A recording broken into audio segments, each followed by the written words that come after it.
r/AskReddit. People that live in Australia, how much are the fires affecting you? I can't tell you how many times I've called my mum to make sure she's still alive. She is a rural firefighter. I live in New Zealand, not Australia, but I still wake up and the sky's orange from the fires in Australia. Not my town specifically, although we have had a lot of smoke quality compared to 20 cigarettes. Relatives evacuated, and one of the early deaths to be confirmed was a family friend. I'm in Gippsland, so it's bad here. Everyone knows someone who has been evacuated, lost their home, lost animals, etc. It's a really somber atmosphere made worse by the complete idiots running our government and their response. It feels like the only ones who will help us are our own countrymen and thankfully people from overseas. To everyone on here that donated, thank you so much. You have no idea how much it means, so know there are people out there who want to help. I've donated money and all the rest of it, but it pisses me off that Gippsland went to the coalition last election knowing they have no real climate disaster policy and Labour does, including extra funding for fire services. The sad thing is, if an election were held tomorrow, I'm sure they'd vote the same way. At some point, regional communities need to vote for the party that actually takes this shit seriously and not the guy who thinks Jesus will protect us from fires. A shitload of smoke. Haven't been able to leave the house with my kids or run my aircon because it's not safe. Aircon is old and filter is shit. The couple of times I have needed to leave the house, driving is dangerous because visibility is insanely low. One of my friends has had to leave due to the smoke and another is about to. One's pregnant, the other is asthmatic. My auntie's house may or may not have gone. They still haven't been able to get to it, and a house I used to go to on family holidays has been confirmed to be ash. In all honesty, it's still early in the season. We have a couple of months of this to go yet. Over Christmas was staying down near the fires. It was pretty intense. People were being evacuated to near where we were staying, so we were fairly safe, but it was still unsettling. Very dark and smoky and orange some days. Not long after we went home, we had family members having to watch for embers down there, so that was concerning. Prior to Christmas was just lots of smoke and whole weeks of lightless red sun. My physio had 2 of her children lose their whole farms and livelihoods, and family knew people who had the same, worryingly close to areas I frequent in holiday periods. Towns I have been to as a kid are just gone. It's pretty horrifying. Parents are due to go away in a week and they're waiting to see if their holiday house is still standing. I live in Canberra. It's the city that had the air quality that was like a 10 times worse than New Delhi or something like that. Definitely sucked, but we were only number 1 in the world because the towns nearby that are right in it aren't counted on that list. They have it much worse by far. This was meant to be my summer off heading down the coast, but I haven't been able to go. That's so minor compared to the people who actually live on the south coast of NSW that it seems silly to type it. Most Aussies are basically fine, but this feels like the worst fire season across the board that I remember in my life. In terms of scope, I'm not sure about damage fatalities. It was smoky one morning, but that's about it. It's been raining quite a bit this week in my area of SAR. Not to take away from how devastating the fires are at all and the immense loss of those affected. Australia is nearly the same size as the US excluding Alaska, which I think people don't realize. I'm just here visiting for a while, but when someone compared Oz to the US I was mind blown. Where the major blazes in NSW and East Vic are to me would be like North and South Carolina to Texas for comparison. My hometown burned down last week. It was terrifying seeing the pictures in the news and not knowing if my family home or my mum's grave would still be there. Luckily the fire missed them by about 1 kilometer, but it's still burning and not yet under control. I live in the city now, so I've just been dealing with the hazardous air quality and eerie yellow sky for the past few months. That's nothing compared to the people back home.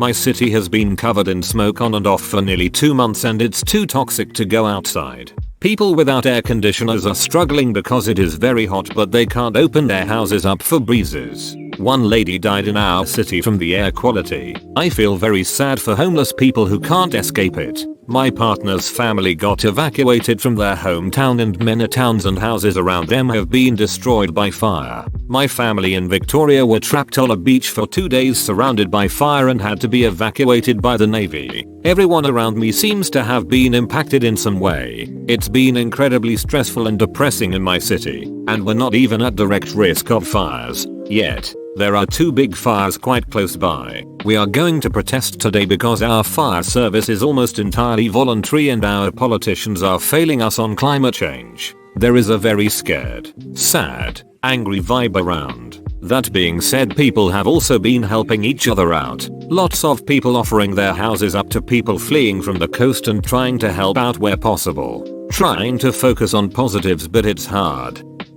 I live in a major city and don't have a home, so not at all really. It's just frustrating how incompetent the government has been at dealing with it.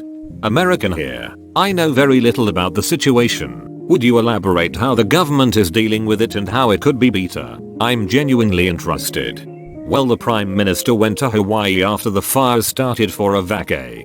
Oh, that's low.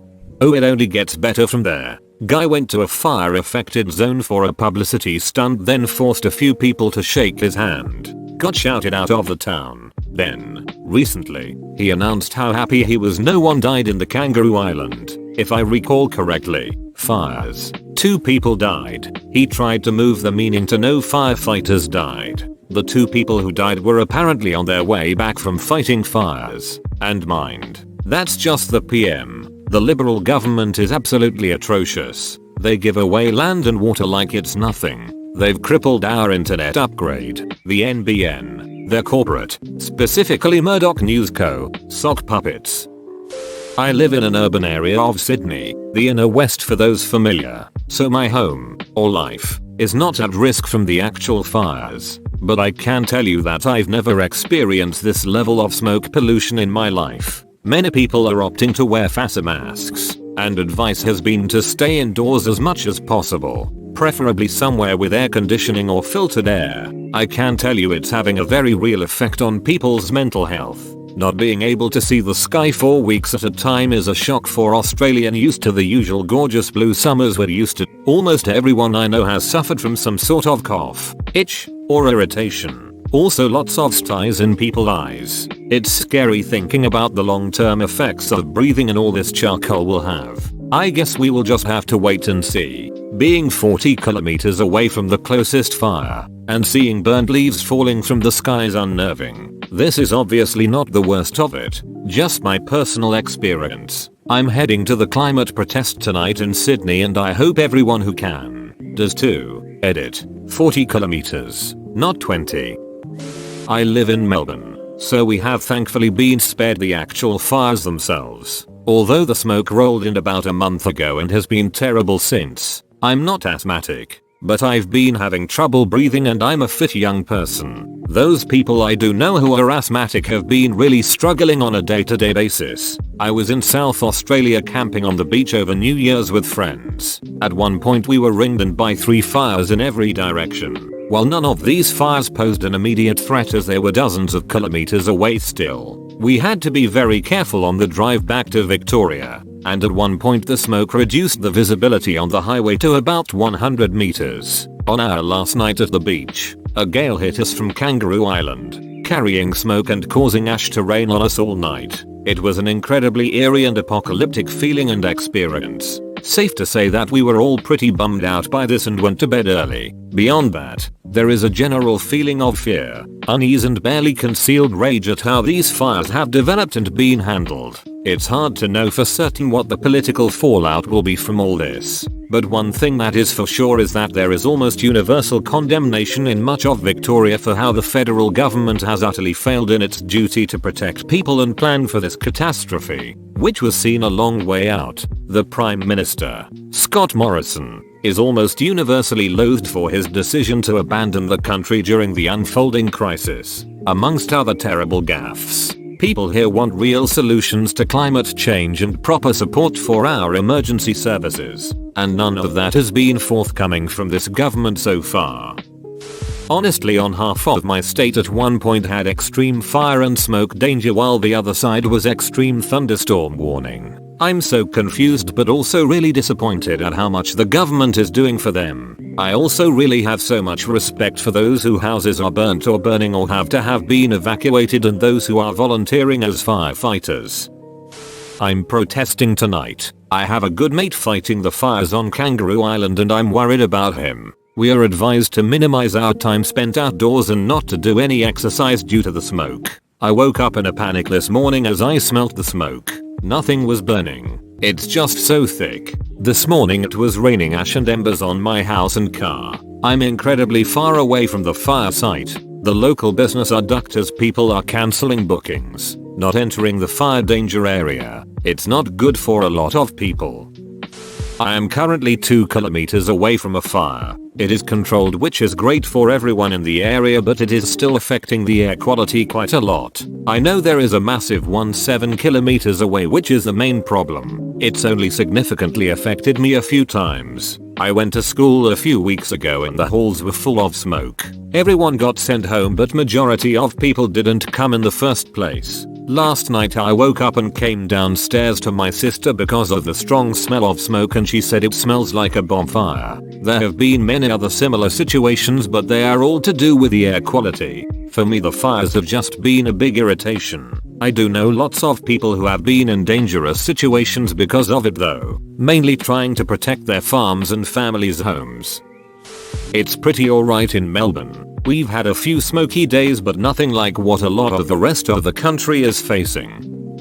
Woke up coughing with stinging eyes because smoke is covering my city. It's stressful and depressing. I'm not in a fire zone, but I'm hearing about them, seeing images everywhere, knowing the country is burning and it could very easily burn where I live and I will have to run.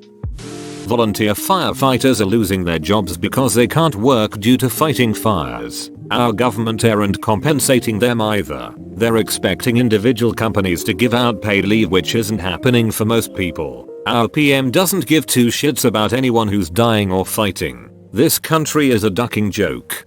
Goodness. I hadn't been keeping up on the news and knew you guys were getting bushfires, but I looked into further and just holy shit. I didn't realize how bad, worse than usual, it was. I'm so angry that you guys have firefighters risking so much and the government can't even support them. I hope you guys see little wind and a lot of rain in the very near future, and a shake-up of policy for the better in the future, because that's just, whoa.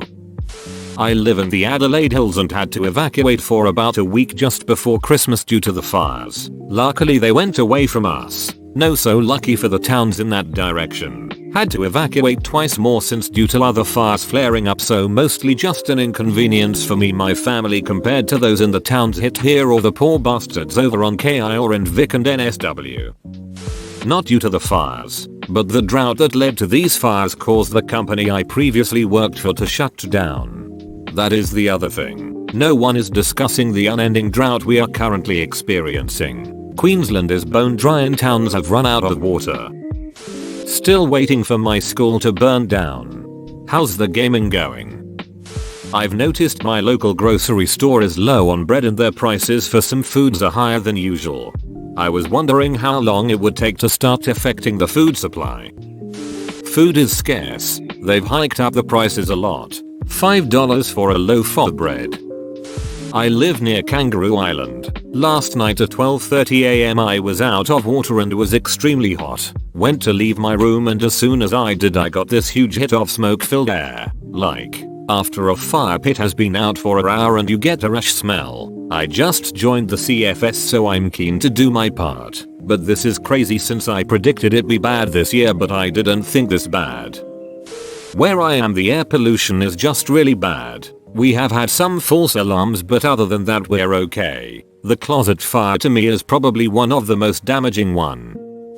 My sinuses are spectacularly not happy, but we are in no real danger. Still putting work into our bug out bag, because you ought to have one for whatever type of emergency. Currently not speaking to a friend who went sightseeing on Kangaroo Island last week. Bloody idiot. Being in Sydney, the largest city, other fires in the past haven't really affected me personally. This time there is a shitload of smoke. The other morning I walked out my front door and it smelled like a campfire everywhere and I couldn't see more than a couple of 100 feet down my street. I think being in a big city which isn't impacted by the bushfires, It could be easy to not relate to what's going on, but all the smoke reminds you. And that's probably not a bad thing because the fires are terrible and are taking lives, destroying towns and killing animals. It really feels like the apocalypse. I live in Melbourne and we've had a lot of smoke haze for at least a week. It varies a bit depending on where you are. For example, it's worse in the central business district than where I live near the beach. A lot of my work colleagues are out on fire duty. We are responsible for fires on public land, so that happens most years now. Others are working from home because of issues with air quality. I don't live in the country, on the city fringe or somewhere with a lot of trees, so I'm not directly threatened by fire. There is a grass fire about 2 kilometers away, which is in the city boundaries, but these rarely threaten human life. My Sills family live in a country town in NSW and they have been evacuated for now. My ex has a place near the large fires and so he can't take my son down. For people in the fire zones, it is of course much worse. There have been people killed, wildlife and stock losses and homes destroyed. Many people have been left without anything. These people will be living in hotels, tents, evacuation sites or with friends and relatives. They will need to battle insurance companies while trying to pull their lives together. Typically, a percentage of them will never return to their towns or homes because of the trauma. Farmers were already in the midst of a drought in many places, so this may be very difficult to come back from, and I would expect that some won't be able to. As for the bush, it depends on how badly burned it has been. If the fire was low to moderate intensity, then trees will quickly resprout, seeds will grow and animals will return or repopulate from surrounding areas. Much of the Australian ecology is equipped to recover quickly provided the fires weren't too hot, destroys ability to regrow, too frequent, sexual maturity isn't reached before a burning, or too extensive, no refuges for animals or adjacent unburned areas to repopulate from. We are used to fires. The problem is that was more widespread than usual. We won't know what human intervention will be needed to recover the landscape until we can assess the damage properly. I live in Western Australia and we have been pretty good until yesterday. There's been a massive fire which is now contained, but all the roads around my wedding venue for tomorrow are still closed and we have no idea if or when they will be open for tomorrow. We are currently deciding if we pull the pin and start or organize an emergency wedding at my folks or to wait and see. In the big scheme of things, we are very lucky to have our lives and homes, but Jesus Christ, we are ducking stressed. I live around a 3.5 hour drive away from the fires in Victoria and it can be described as this. Imagine the equivalent of the second-hand smoke from a smoker walking less than a meter in front of you everywhere. And that's almost 300 kilometers from the fires themselves. And for anyone in regional NSW or Vic close to the fires, I can't even imagine. I'm not close to any currently burning fires, but the smoke has been unpleasant. I've been coughing a lot. It's early in the fire season, so I'm worried that later on there will be fires near here. I'm close to a national park and there's a lot here to burn. Checking the news and emergency warnings a lot. I'm in Sydney. Smoke levels are up and down. Even a bit of a bluish sky seems like a clear day to me now. It's been over a month since it felt completely clear. Masks and air purifiers are extremely hard to buy at the moment. My brother is in Bateman's Bay, defending the home I grew up in. When the fires first cut them off, there was no contact for a few days. Then he got one message out to say he was okay. Nearby Mogo, which I have known all my life, is gone. My brother is a journalist in a country town right in the thick of it. He hasn't been harmed, but we did see a lot of distraught people. Many who lost homes and a few who lost loved ones. Me personally, I'm in a big city that has been smoky, to the point that one day I went outside for a run and immediately choked and gave up. But no danger. I'm not in any of the fire zones, but we have been affected by the smoke.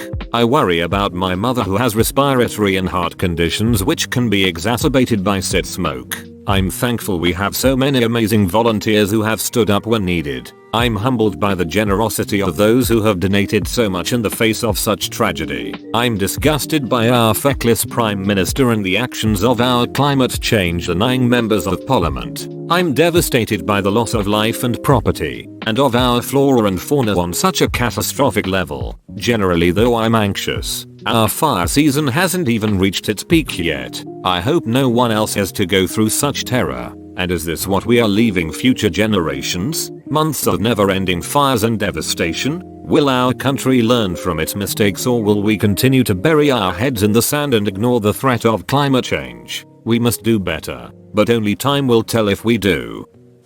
I'm just going to say this. The fires are causing their weather patterns. I don't live in the area anymore, but my mother still does, and she is refusing to evacuate. In fact, she is refusing to admit she may need to evacuate at some point and won't pack a go bag. Despite the fact that there has been one confirmed death half an hour's drive from her home, and the house she and my father built as newlyweds 40 years ago may no longer exist. Nobody can get to the area at the moment. The closest she is getting to acknowledging there may be a need to run is that she is keeping her car fueled. It's driving me nuts. We had a big fight at Christmas about something unrelated to this, and she left on bad terms. I'm so afraid that it might be the last time we see each other. Living in Wollongong. It's smoky most days and has been for months. We're having an oddly clear day today, and it's so nice. You can feel the difference as soon as you step outside. 2 days ago the AQI was well over 400. This has become our new normal. Fires are about 50-ish km away and unlikely to reach here. But hey, I'm sure many people who have lost their homes said the same thing. If the escarpment near us went up, we'd be ducked, and it's not beyond the realm of possibility. It's happened before. It's a pretty intense and depressing experience to watch on. I've donated cash and items, but it still feels like not enough. I've cried a lot. Bro, you made it to the end? You're a ducking beast. I'll cut you a deal. Smash like and subscribe for more curated content. It's free, and that's a great price.